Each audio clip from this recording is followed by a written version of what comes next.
Hey there, what's up YouTube? I'm Extraordinary Jr. and welcome to the top 10 overappreciated Pokemon of Kanto. So, going back almost 3 years, I did a top 10 on the underappreciated Pokemon of the Kanto region. It was a huge success. Over 300,000 views, a lot of likes, and, in my opinion, a well done list. And that was the second top 10 I ever did. I think it's about time we go back and do the overappreciated Pokemon, the guys you always see on someone else's team, no matter if they're good or bad. Now, when this top 10 originally began, it had the working title of the top 10 overrated Pokemon of Kanto.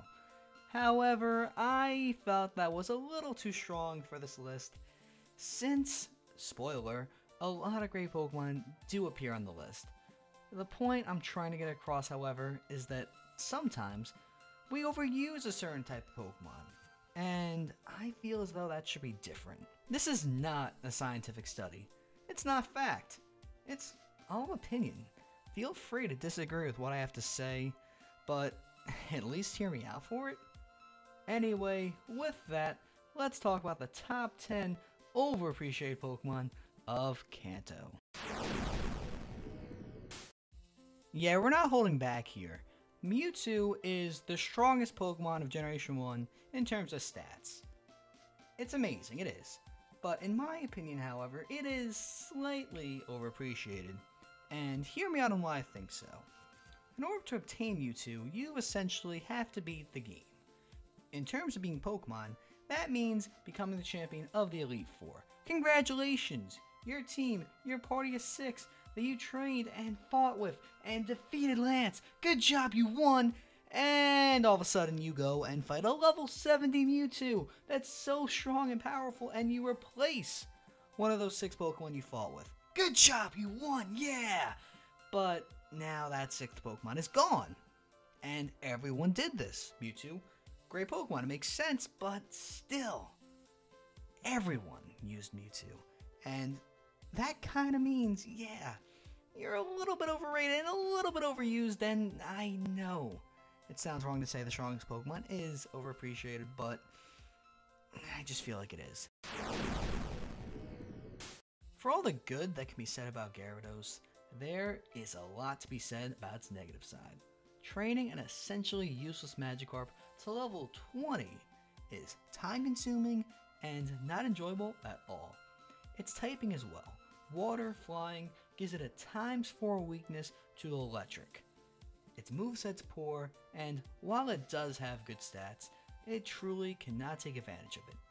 For my money, I'd stick with a Pokemon like Lapras, which you are given. In Generation 1, Psychic types were extremely overpowered.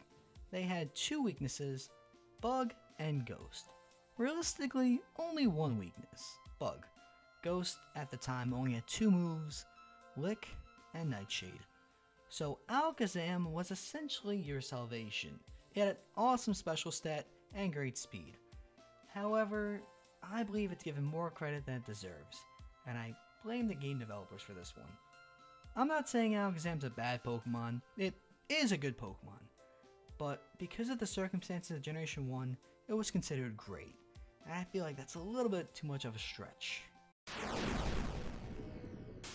Train, and train some more. Or in Generation 1, rare candy some more. Thanks, Missing Now. Alright, Dragonite is essentially the process of training a Magikarp to Gyarados on steroids. Dratini, cute, adorable Dragon-type Pokemon. Dragonair, cute, adorable Dragon-type Pokemon. Dragonite, great Pokemon. Let's just be honest, it's great. It really is. But the process, the time, the sweat, maybe the tears of training a level 15 Pokemon essentially to level 55 took hours and hours and hours. Was it really worth it in the end? For some people, yes. You'll say I'm wrong to even have Dragonite considered on this list. Others will agree with me. They'll say, yeah, for 20 hours I expect the greatest Pokemon in the game. It's great, let's be honest, but it's not the Michael Jordan of Generation 1. It's more like the Scottie Pippen, let's say. The assistant, the guy who helps the superstar. But on its own, it's great, but it's not the greatest of all time. So, yeah, good job there, Scottie Pippen. Yeah, Snorlax. Anyone who's played Generation 1 of Pokemon remembers this tubby little guy. Little being wrong, blocking your path not once, but twice. An HP behemoth. He was added to many a Pokemon journey. But why? He's not that good. He's average. Normal types are kind of bland. And compared to a Pokemon like Tauros, who's slightly better overall, it really doesn't make sense to add Snorlax other than for the appeal of it just fat Albert walking around with you. So, sorry Snorlax, you're just kind of okay. You are given one of these two Pokemon after defeating the Fighting Dojo in Saffron City. Now, I couldn't make the choice between which one of these Pokemon were more overappreciated.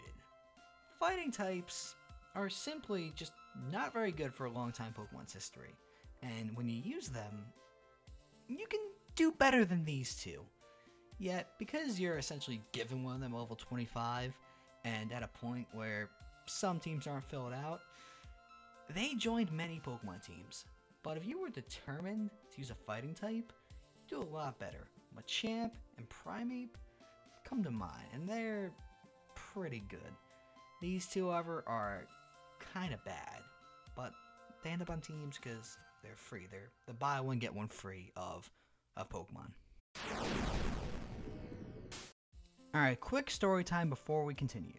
So as I was doing research for this top 10, I noticed something very interesting about Onix. It has great defense. Amazing, right? No, but hear me out. I also noticed that it sucked at special defense, which, you know, makes sense, it's rocks. But what I noticed also was that water and grass type moves were all considered special until Generation 4. So, Onix really sucked against its weaknesses. Anyway, going back to talking about Onix, I don't know why people used it and why it appeared on a good amount of teams. Maybe because it looked cool, maybe because of the anime where Onix looks incredible and Pikachu struggles against it. I'm not really sure.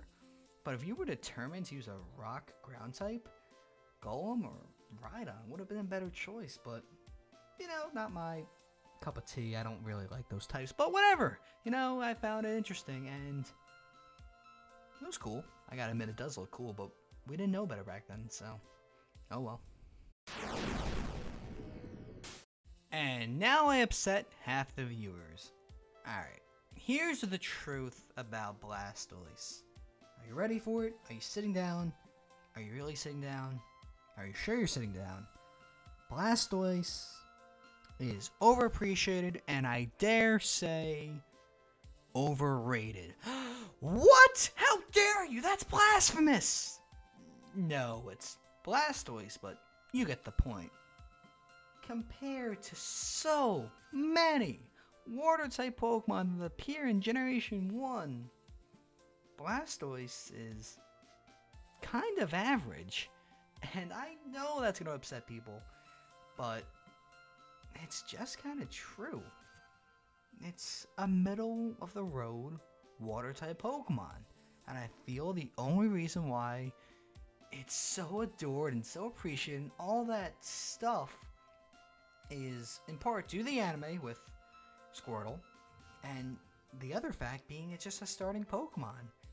So a lot of people obviously used it and loved it, but it's just kind of average. And that's the truth. I didn't forget about the other half who loved Charizard. You're upset now too, aren't you? No, but all kidding aside, Charizard is extremely overappreciated and, yeah, overrated. It's just true. Charizard is good. Charizard's a good Pokemon. It's not great. It's not amazing. It's not the Michael Jordan. It's not even the Scottie Pippen. It's just a Pokemon. A good Pokemon, but it's just a Pokemon. I understand where all the love and affection comes from.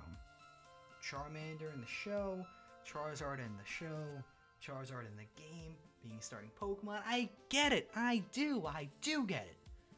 But with its stats, it's only slightly better than Rapidash and worse than Arcanine. Alright, let's be honest with each other. You knew, or had a very good idea, that Pikachu would be somewhere very high on this list, if not number 1. Let me make this super duper, absolutely, positively, 100% crystal clear. I love Pikachu. You love Pikachu.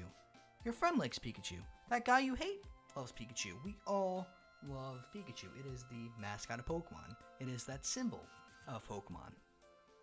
But in terms of stats in the game, it's overappreciated, overrated, and overused. Let's be honest with each other right now also, again.